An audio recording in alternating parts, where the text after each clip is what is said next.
So what do we have here? Well, looks like nothing out of the ordinary, just your typical 80 volt Surron pack made with tabless cells, Ampace JP40s, charging along at a nice, slow, relaxed pace. You see there 1.5 amps. We're at 85 volts.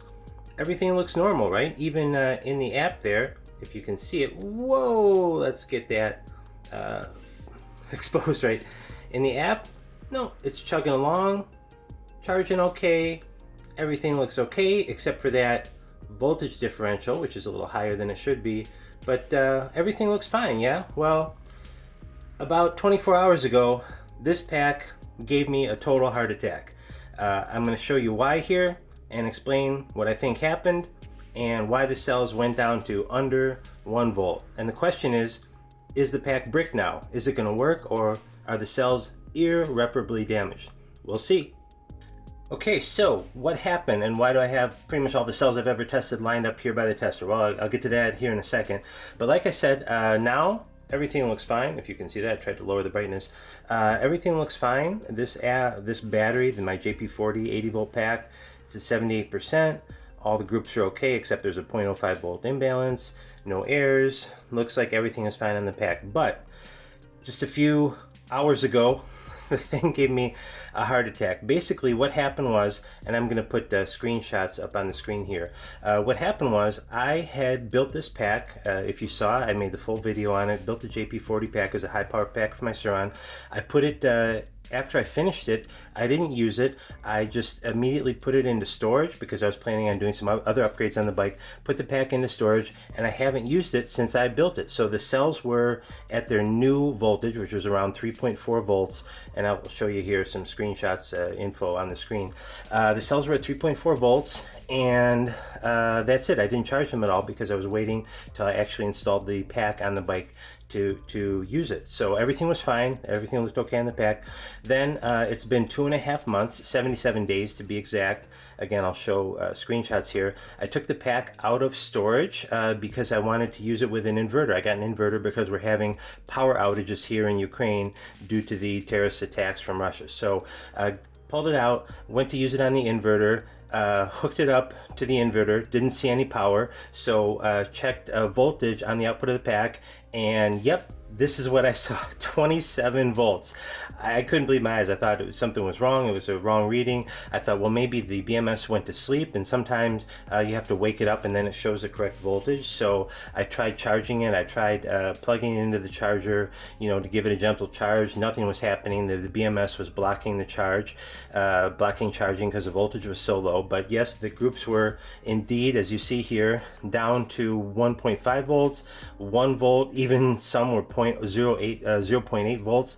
So I was just shocked, and basically my heart stopped when I saw this, because if you know about lithium-ion cells, generally if you go much below 2 volts, that's irreparable damage, and they're going to be permanently damaged, either totally dead or have much reduced capacity. So I thought my pack was bricked. To be honest, I thought it was totally kaput and couldn't understand why. There had been no load on the pack. It had been stored indoors at room temperature, no draw. The BMS supposedly was totally off. The Bluetooth turns off automatically after a couple minutes. So yeah, the pack was down to 27 volts. And I'll show you here in a second my shock and the video that I shot when I initially did that, and I went through the process. But I'm going to give you here at the beginning now a summary of what I did to repair it, not repair it, but to get it at least working again, and what I think caused the damage. Okay, so the pack has been sitting now for 2 days since I did all that initial stuff and charging up. When I left it, it was exactly at 85.50. I took it off charge, let it rest a little bit, 85.50. So it's been 48 hours. I haven't touched it. Let's see where the voltage is at now. Okay, I just connected the charger there. Just connected the charger for 2 seconds to wake it up. You see a flash in there? Let's check in the app and see where we're at. Okay, and so now here we are on the app. Like I said, the pack's been in storage for 2 days since I charged it to 85.50 exactly, and look at that. Already in 2 days we've lost 0.2 of a volt, 85.31. So losing about 0.1 of a volt per day. Let's see, so that's 10 days we lose 1 volt, so that's about 3 volts per month at this rate. So the question really is, clearly, is it the BMS draining something, or is it the cells self-discharging? Well, I'm going to show you here in the video. I'm going to test all my cells that I've tested, check them now for voltage, see if any have self-discharged down to 2 volts or less. But anyway, this pack is losing 0.1 volt per day, which I'm not really happy about. Okay, so here's a really brief recap of what happened. I'll tell you what happened, and then I'll try to explain the reasons why I think it happened, and give you my advice from my experience with this. First of all, like I said, this is my 80 volt JP40 Ampace pack that I made the video about, like half a year ago now, several months ago on the build. But keep in mind that on this particular pack, there are 2 versions of the JP40 quote unquote, the Ampace labeled version branded, and then the LT22710A versions, which is what I used in this pack, and I mentioned in the build video too. I'll talk more about that here in a little bit, about if and the situation, whether those are different, and maybe that has something related to this. So built the pack earlier this year. The cells were left at their new voltage, which is right around 3.4 volts, no plus or minus 0.05, right around 3.40 volts. Didn't charge it at all, so that comes out to a pack voltage of about 75%, less than 50%, of course. Put it into storage at that 75 volt, new cell voltage state. BMS was turned off, the Bluetooth was off. However, we'll talk about that here in a second, about when the BMS is off and Bluetooth is off, is it really fully off, and is it not draining anything? I think actually it's still draining. So 77 days have passed, you'll see here in the video, pulled it out of storage, put it in to my inverter, didn't work at all, checked the voltage, and like I said, 27 volts. The groups were between 0.8 volts up to 1.5 volts, so kind of unbelievably shocking. Wouldn't charge by the BMS. I had to hotwire it, which means I took the cap off the battery and connected directly to the B plus and B minus, bypassed the BMS with a charger, and was able to start charging that way. I noticed that the cells pretty much immediately went up to 2.35 volts just within a few seconds. From whatever they were at, they all went up to an almost equal 2.35 volts. So I thought that was actually kind of a good sign. Charge it really slowly at 1.5 amps to about 2.7 volts that way. Then I was hoping that the BMS would be able to be woken up and see the cells okay, and then it did. So at above 2.7, I charged it through the BMS the normal way, through the charge connector. Charged them up to 3 volts overnight, let it rest for like half a day, and then continue charging at a slow rate to 3.9 volts approximately. I did try a load on it. I think I have that in the video coming up. Put an inverter load on it, about 400 or 500 watts. Seems okay. None of the groups drained down really quickly. It's had sort of the normal, just a little bit of voltage drop, so looked like it's okay, at least from that load. But again, it's not a big load, so we'll have to see how it does when it's put in the bike. But there was a group differential at the beginning of 0.12, really high group differential. It went down to 0.02. Now it's at about 0.05. So of course, normally you would just top charge that to top it off and balance at the top, but I won't do that now. I'm not going to charge it to 100% with it sitting inside. That'll happen only when it's installed in the bike in time to ride. So that's a summary of what happened. Now let's talk about why it happened, what caused it, and what can be done about it. Okay, so what happened? What caused this? Well, here are my JP40s as I tested. If you saw the video before, these are the Ampace labeled versions. These are the LT versions. The LT versions are the ones that I used in the pack that I built here. Here's what I thought happened. My first thought was this. Let's get our exposure correct. My first thought, main cause I thought, was self-discharge. That was my immediate thought, and here are the reasons why. I'll explain it really quick. So my initial thought, first thing I did, I contacted my supplier of the cells, that where I got these from, the LT22710As that I use in the pack. That's Boot Energy, and he was not very comforting. His reply was that, well, high output, high power cells like this have more self-discharge than low power output cells, which I have never heard of before. I've never seen that that's the case, but he said, well, they have more self-discharge, and that's kind of the case. And also he said, said, well, you also got the lower grade version. You got the LT22710As. As I mentioned in the build, I got these at a really low price. I think I paid like $2.25 because they had supposedly had a cosmetic flaw, which was just some smeared ink on the wrapper, but the performance was the same. So they claimed. Like I said, when I bought it, they assured me that the quality of the LTs that I bought is exactly the same as the JP40. You know, exact same quality. And the thing is, that was borne out by my testing, because if you go back and look at my tests of the JP40, they perform nearly identically. I'll show on the screen here some screenshots of the spreadsheet, but you can look at the spreadsheet, almost exactly identical performance between the LT labeled cells and the Ampace labeled cells. ACIR, voltage drop, capacity, basically the same. Looks like they're the same, you know, from the same factory, rolled off the same production line. And yes, maybe there were A grade and B grade, you know, versions of the cell that they separated them into, as often happens. But yeah, basically identical performance. That's why I didn't worry about it. Now, I have spoken with Mooch about this situation and what happened here. And his experiences, he said in general, his experience is that LT branded cells have a pretty bad reputation in the industry for not the best quality control and also self-discharge. He said that, you know, he's had kind of not positive feelings about LT cells, and I think he even noted this in his JP40 and LT you know, tests of the cells, that he was seeing some unusual self-discharge from the cells, from the LT versions, I believe. So that was Mooch's feedback on it. Plus, the other reason why I thought this is self-discharged, most likely, is the BMS was off. As far as I knew, it was turned off. The pack was in storage. The Amp BMS, the Bluetooth app, you know, when you have that set up and working in the Bluetooth, once the pack is dormant and has no discharge, has no load on it or charge, and it's just sitting idle, the Bluetooth app and connection turns off within a couple minutes. So the Bluetooth was off, and I thought, well, you know, it's deactivated. How would the BMS have any parasitic load? You know, so I thought. But then after that, as part of my investigation, what happened here, I spoke with the BMS representative, and he said that, well, you know, when it's off, there still is a very small draw. You know, it's in not even milliamps, not microamps, but, you know, like very, very, very small draw. And he didn't give an exact number, and whether it varies from, you know, big BMS is more than small BMS.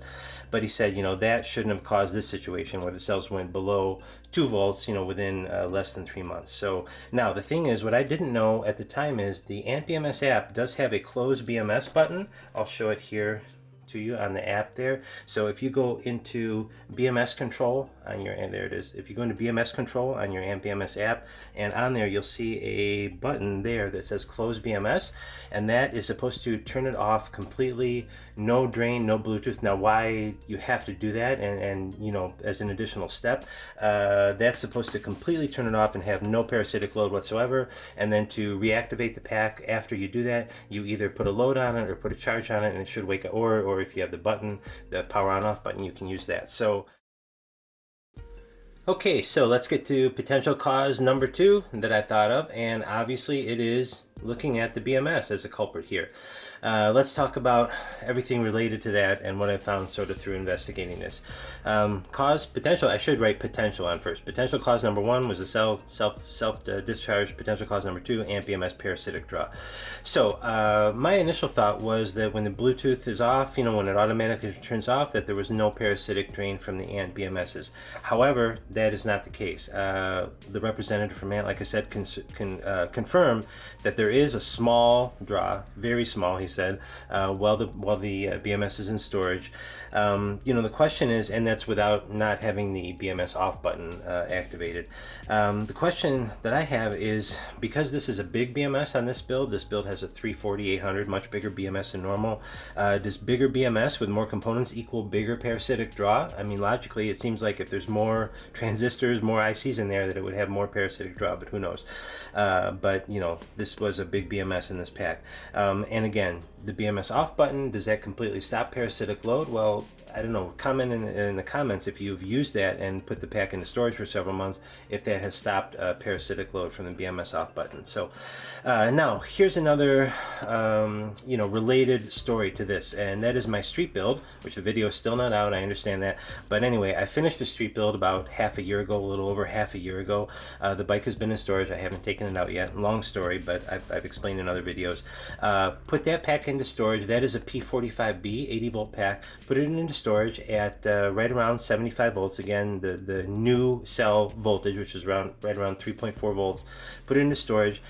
Checked it just now after this happened, and that pack had drained down to 65.9 volts, just below LVC. So over 6 months, it's gone from 75 volts down to just under 66 volts. So about 9 volts it dropped in 6 months, just below LVC, like I said. Now, is this caused by the BMS? Well, the thing is, the key's been off the whole time. Obviously, the bike's been off, so that cuts power to all your 12 volt accessories, your DC-DC, all that stuff. Bluetooth obviously is off on the BMS. But the pack is connected, the power is connected to the bike via the HV cables to the X9000. So it's possible that the X9000 had a very, very small, parasitic load over time, or the 225/50 BMS in the bike did, had a small parasitic load, or maybe both of them together had a small load. Now the thing is, why I think there's a case to be made for the AmpBMS draining it.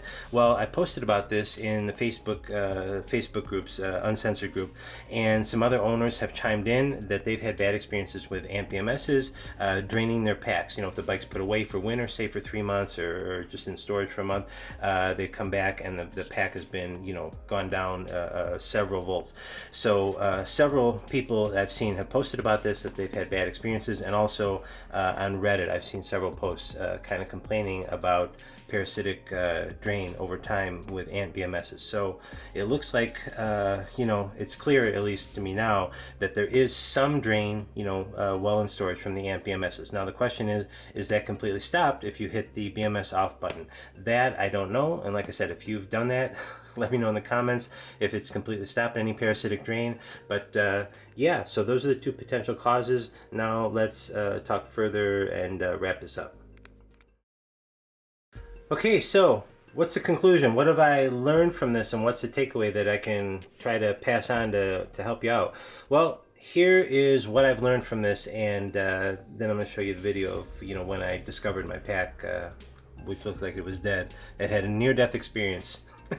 My pack was sitting with no vital signs for at least a few weeks. So what have I learned? Well, the first thing and the takeaway that I really want to pass along to everybody here is be sure, it should be obvious now, be sure to check your pack at least monthly. If you live in a cold climate where you put your PEV E-moto away for winter for 3 or 4 months, be sure to check your pack at least monthly if you put it into storage, to make sure the voltage of the cells don't go down too low. Also, my recommendation is, if you are putting it into storage for an extended period, 3 or 4 months, like winter storage, I would put it into storage at a higher than normal 3.4 volts per cell. Usually, like when manufacturers ship out cell or they're stored long term, they generally keep them right around 3.4 volts plus or minus a little bit, and that's normally what I would recommend to have your pack at for long-term storage. But if you're going to do that, I would just charge it up a little bit higher to maybe 3.7, 3.75 volts per cell. It's better to have them sit at a slightly higher state of charge, as long as it's not at 90 or 100, than to go down and, like what happened with mine, and hit 1 volt. So that's my quick takeaways. Now the thing is, I wish I could wrap it up and say all the questions are answered here, but I can't yet. Unfortunately, there still are some unanswered questions. So what are those? Well, first, obviously the main question for me is this pack bricked? I put a lot of work, time, and money into building this pack, and I really hope that it's okay. Are the cells permanently damaged? Is it bricked from going down below 2 volts? So usually below 2 volts for an extended time, that's permanent damage to the cells. Well, unfortunately, I can't answer that yet, that question yet, because I can only update it after putting it into my Surron, charging it to 100, and riding the bike, and see how they handle after a few charge cycles. So that's going to be when I put it into the bike next spring. Now the next question that's still unanswered is, is the JP40, either the Ampace branded or the LT version cells, do they have bad self-discharge characteristics? Is there a problem with these cells that they're self-discharging, in a really bad way? Well, and the other question related to that is, like the guy from Boot Energy said, which I'm not sure is correct, do all tablet cells, all higher power cells, have, like the EV50PL, the Reliant cells, etc., do they have higher self-discharge than normal cells do? So that's a big question. But after this problem happened, and after speaking to my, my contacts, it gave me an idea, which is I thought, you know, I have all these cells here. I have all these battery cells. Whoa! I have all these battery cells here that I've tested over the last almost 2 years now, and they have all, pretty much all of these have been sitting unused in storage for now. We're talking about the best part of 2025, almost a full year, at least 10, 11 months. So they've all been sitting a long time, and I thought to myself, well, we're going to be overexposed again here. Why don't I check all the cells that I have and see if any of these cells that I have here have self-discharge, if they've gone below 2 volts. Because if they haven't self-discharged, for example, the Ampace and the LT, if those have not self-discharged, then the theory that self-discharge from the cells is what caused this, that is debunked, because I have, you know, kind of a control for the experiment here of these cells that have sat. Now the thing is, I need to explain about what voltage these were sitting at. First, you need to trust me. I just pulled these out of my shelf. They have not been touched since they were originally tested. You know, you can look at the dates of my original test. They haven't been touched. You have to trust me on that. I haven't charged them up or done anything with them. About the voltage that they were put into storage in, there's two scenarios, 2 different cases, depending on what the last test I did with the cells was. If the last tests were the, you know, the voltage drop, you know, the 30, 40, 50 amp test, then those cells went into storage where they were at the end of the test, which is usually like 3.7, 3.8 volts, around there. That was the case with a lot of the tests. However, if a particular cell, if the last test I did on that cell was, let me adjust my exposure here. If the last test I did on the cell was a capacity test and that ran it down to 2.5, well, usually those, as soon as you finish a test, those bounce up to about like 2.8, 2.85, but I never leave the cells that low. So if the last test had been a capacity test, then I'll just do kind of a quick charge, you know, and just bring them up to a safe level, like 3.2, 3.3, 3.25, around there. So some went into storage at 3.2, 3.25, some went into storage after, you know, the high amp test around 3.6, 3.7, 3.8 volts. So what I'm going to do here now, and I'll speed this up, I'm going to check all these cells and test them and see if any of them have self-drained to, you know, to an unsafe level.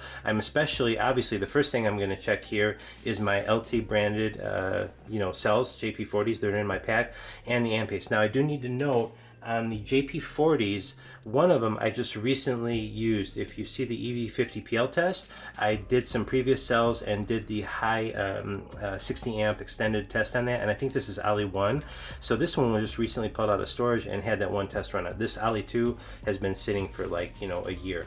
So I'm going to speed this up. I'm going to go through and just check voltage on all these, but I'm most interested about, obviously, the Ampace, the Mala cells, to see if any of the Mala cells have self-discharge. And why this box is sitting here in the background is I have still, from my P45 pack build, I have a box of brand new P45Bs, and why that's relevant is those are over a year old. So these are new from the factory, from Encon.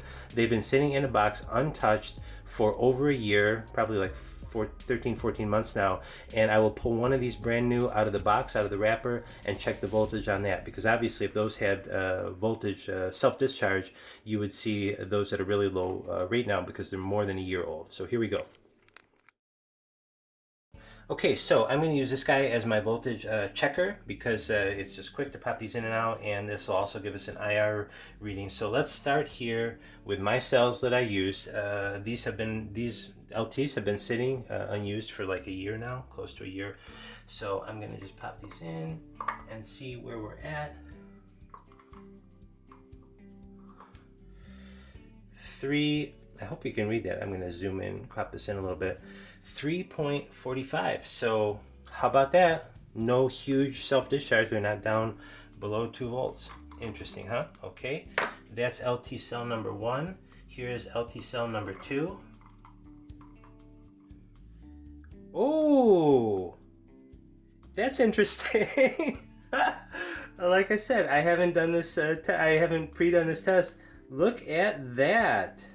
How about that? Well, that's an argument for the LT cell self-discharging. Wow, I did not expect that. And why the difference between the two? Do you see that? I hope you can. I'm sure you can see it clearly. 1.6. Now the IR is still about where it should be. Look at the voltage, 1.61. Holy cow! Holy crap! Pause for 1 second. Holy crap, 1.61 volts. Well, that's an argument for self-discharge from the LTs, I guess. Okay, the mystery gets deeper. Now, like I said, this one, I believe, this is the Ampace label JP40. This is Ali 1. Yeah, I just had tested that, I think, on 60 amps, so that's where it was. That's not really a relevant result. But this one, I definitely have not touched. This Ali 2, if you can see that there. Ali 2 has been sitting in storage for a very long time, like a year. JP40, 3.64 volts, 2.78.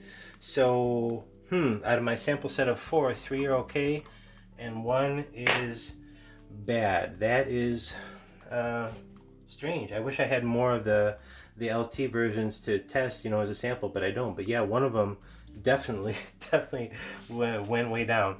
Okay, so now I'm gonna I'm gonna speed up the rest of them, but I think it's kind of interesting to do in real time of Molicel, because I think people are curious about how do Molicels compare. Do they self discharge? So P50B. Oh my, look at that, 4.08. Shouldn't be sitting at that voltage for long. But anyway, that one's okay. P50B also, this is 3.36, if you can see that. 3.36. This is a P50B also. 351. That one's okay. This is also a P50B. You can see the label on there, A2. 334. So all the P50Bs are okay, and these haven't been touched, since I ran the big P50B tests over the summer. So P50Bs are okay. Let's bring these over now. I have a whole bunch of P45Bs. Let's check these out. Now there's a couple fake ones in here. I don't remember which ones are labeled a fake. That one's okay. P45B. That's 42A. This is 45B. 393, that's okay. IR looks okay. That's P42A. Here is P45B. You see that okay? 4.07 volts. Shouldn't really leave them sitting for that at that voltage, but 3.81. Ooh, look at that internal. Is that a P45B? Wow, look at how high that IR is. Oh, I think that's one of the fake ones. That's why I started, I believe. I think that's one of the fake ones. But anyway, that one didn't self-discharge. Okay, here we go. Another P45B, 3.43 volts, so that's okay. P42A. Again, these have all been sitting for, really basically a year, almost a year now. 381 volts, so that's fine. P42A. 352. So as you can see so far, all the Molicels I have, no significant self-discharge. They're all at normal voltage. Okay, next, let's move on to Samsung. Start with my absolute beloved favorite cell in the whole wide world, the 50S. 4.14 volts, so shouldn't have really left it sitting at that voltage for a long time. 4.03 volts. No IR, looks about right for what I remember for the 50S. Again, these have all been sitting unused for almost a year at this point. 3.22 volts, that was probably after a capacity test. Looking to see if any of them has gone below 2 volts. 3.89, probably after a power test. So yep, the 50S's, all okay. Okay, next on the Samsungs, 40T, which used to be my beloved cells before I tested them all. 40T, that IR looks about right, 3.44 volts. Didn't self-discharge. 344 volts. IR looks about right, 40Ts. 45T, this is a great performing cell, by the way, a really great alternative to the Molicel P45B. Very good performance. So for Samsung, it's really the best performing Samsung cell so far. 3.80 volts, 7 IR, that looks great. 45T, other one. 357 volts, 7 IR. So 40T and 45T performing perfectly. Just have to add this here, one more 40T. Also looks good, 3.44 volts. Okay, let's now get to some EVEs and see how they do. Let's start with a 40p. This was a very unimpressive cell for me. Not very exciting performer, but at least it didn't self-discharge to 1 volt, so that's good. 40p EVE, 40p EVE, 3.6 volts, looks okay. Would be good if it's in the right direction.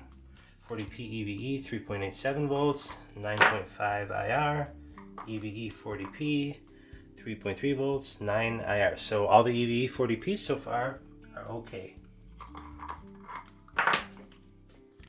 Okay, so this should be interesting, at least it is for me. Let's see how some of the other tablet cells have done. So these are the EVE 40PL tablets. They've just been sitting since I tested them, which was what, like almost a year ago. No, they didn't discharge to 1 volt. That's good. 3.17. Look at nice low IR, even though they weren't the best performers. They have a really good ACIR. And 3.71, 3.38 IR. So they're still looking like basically how they did a year ago, even though they've been in storage for a year. No self-discharge. These are the pink ones, are the back 45Ds, which are pretty good performers. Again, they've been sitting untouched for like close to a year. 3.71 volts, 3.5 IR, that looks great. And my other back 45D,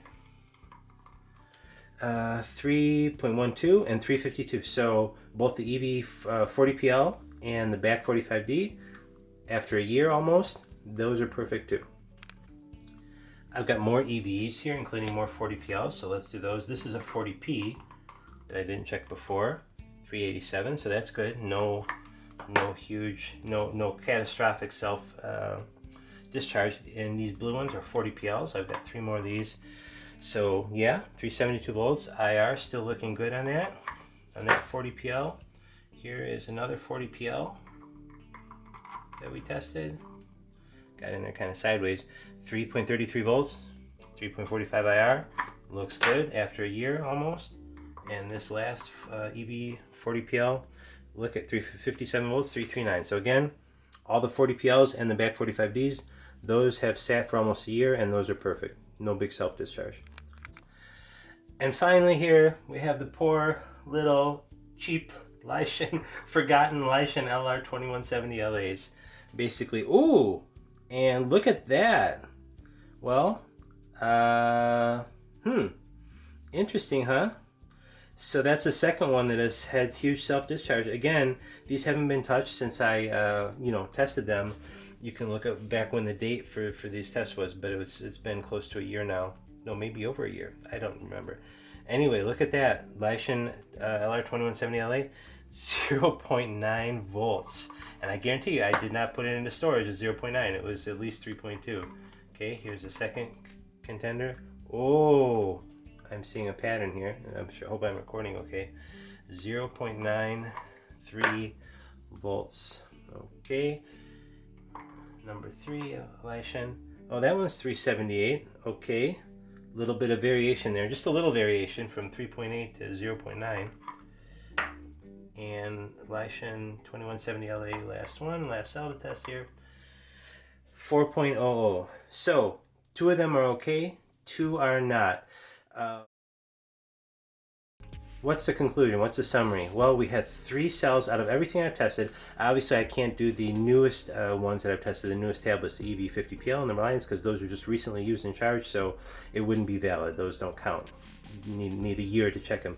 But out of all the cells I've tested, 2 of the Lyschen LR2170LAs had catastrophic self-discharge, and most notably, one of the LT branded Ampace JP40. Oh, I forgot to do the new model cell. Let's do that really quick. But anyway, so 3 cells out of everything I tested, including one of the cells used in my battery pack that this video is about, had catastrophic self-discharge.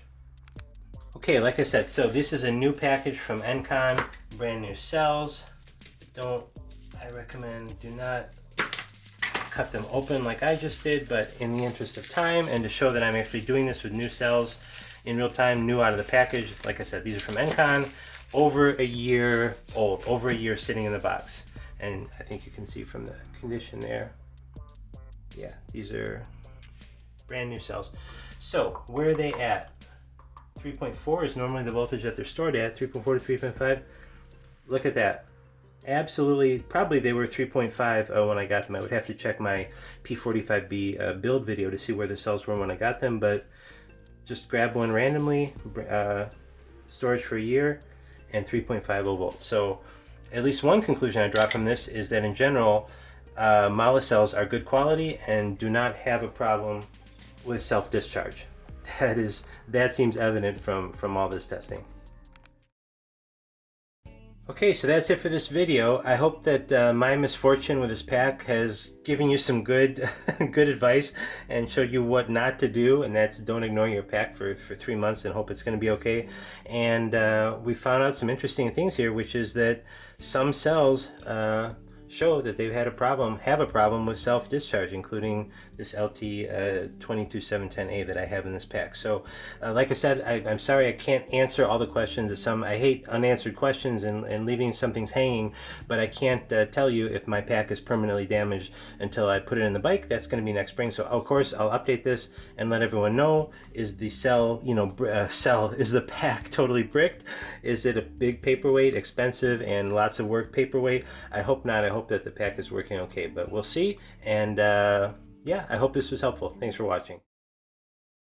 So this is not good. I'll do the intro here, so you've already seen that, but this is not good. I'm in the midst of trying to get this going. It's my JP40 pack. It's been in storage for about 2.5 months. No load on it. BMS Bluetooth was turned off, so no load at all. Charged it to about 80 volts before putting it in storage at room temperature, and pulled it out to try and use with an inverter here, since we're having power problems in Ukraine, and it was showing 27 volts. And I'll put up obviously on the screen the AMP BMS Bluetooth app, not allowing me to charge it through the normal charging port that goes through the BMS. BMS isn't allowing charging at all because they're below 2.8 volts or 2.5, whatever.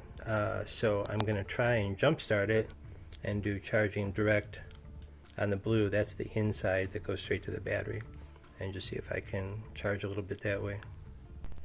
Okay, so what I'm trying to do now is I connected the small charger. It's an 84 volt 1.5 amp scooter charger along with a fuse, kind of homemade fuse. I'm missing an auto fuse, so I just did some really thin wire there. It should blow with more than a couple amps. Anyway, so what I did is I'm hooked the charger straight in to the battery, bypassing the BMS. So these blue wires coming in on the BMS, those are straight in from B-. The black coming out the other side, those are through the BMS, obviously the protected side.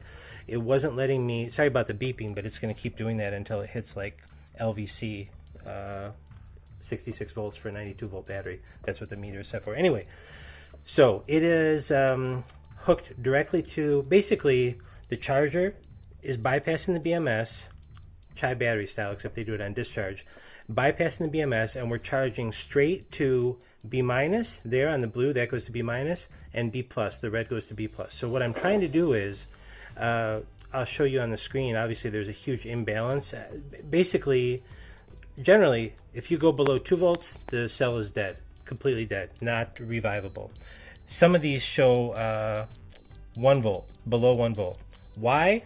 The self-discharge, I have absolutely no idea. That I'm going to look into as this investigation moves along. I'm going to talk about it with Mooch. I'm going to talk about it with my battery supplier. But my thought right now is the battery pack is toast. I think it's dead. That's what I was saying. If you go down, if you have like a brief excursion down to 2 volts, maybe 2.1, 1.9, briefly, and it doesn't stay there for a long time, sometimes the cells are recoverable, with possibly some permanent capacity loss. But below that, generally, no. Maybe there'll be a miracle. I'm hoping that with this connected, I can get at least all the groups up to like 2.5 volts, so then I can take over with the BMS and try and charge again. So obviously I'll update this, but yeah, to say this is disappointing, upsetting is an understatement. Okay, connected the little 1.5 volt, 1.5 amp 84 volt charger. I paused it while it's doing this, and I did check some of the groups. I wish I could show the AMP BMS app simultaneous with this. I'll do a screen capture of it now. but some of the groups did go up to 2 volts. Fingers crossed. Unlikely, but fingers crossed. Okay, again, so sorry about the beeping, but that's going to do that until it's 66 volts. So the good news is, as soon as I connected this little 1.5 amp charger straight to battery plus and battery minus, the blue there, like I said, is B minus, and B plus goes straight to the charging leads, charging connector. As soon as I did that, all the cell groups I was watching on the AmpBMS app, and I'm going to show you here a screenshot of it, what it's doing now, they immediately shot up from 0.8, 1 volt, all of them immediately went up to pretty much equal, like 2.35 volts. So hopefully that's a good sign. We'll see. I'm going to leave this 1.5 amp 84 volt charger on until we get it, hopefully up to like 66, 67 volts. And then the AmpBMS should be able to take over again. But we'll see. If it's still usable, that'll be incredible. I'll be surprised. I'll be surprised if these cells are not permanently damaged. Okay, so just did a screenshot. Basically where we're at is charging now straight into the AmpBMS. That 10 minutes or so where it was connected directly straight to B minus and B plus, it got the voltage up high enough where now the BMS is charging it, which is good. So that's a plus, that's a positive, plus, no pun intended. The negative, as I just mentioned, I showed the screenshot there, one of the groups, group 1, is charging faster, and the voltage differential keeps increasing, so that's not a good sign. And here we go. The next day, the next morning, we have a nice power outage here in Lviv, thanks to the Russian terrorists. And I get to test out my new inverter with the JP40 battery pack. So we'll see how it does under a little bit of load. We're at 185 watts. Ooh, 210. So I am doing a little unplanned test here. We just had a power outage here in western Ukraine thanks to the Russian terrorists. But my computer is running because, let's see, this is a very high-end system, by the way, running about 70% CPU. It's a Intel i9-13900, and it's doing video rendering now. And, kind of dark over here, but there's the JP40 pack, and it is running this new inverter, pulling 350 watts for the computer. There, if you can see it, there's the inverter. So, yeah, a little dark because no power. So yeah, the battery pack is working under load. I'll let it run for a while, see how it does, and then charge it back up, and see if the cells, get imbalanced or remain how they are.